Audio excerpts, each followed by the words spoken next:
গতকালকে রাত্রেবেলা আমাদের এখানে অরুণ দেববর্মা কিছুদিন আগে টিমরামঠাতে জয়েন করেছে বিজেপি থেকে।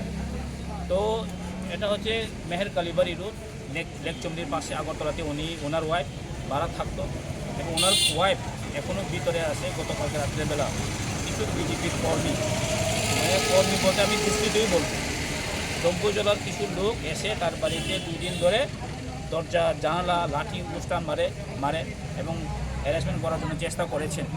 তো তারা দরজাটা না খোলার কারণে গতকালকে রাত্রেবেলা এসে তালা মেরে দিয়ে গেছে।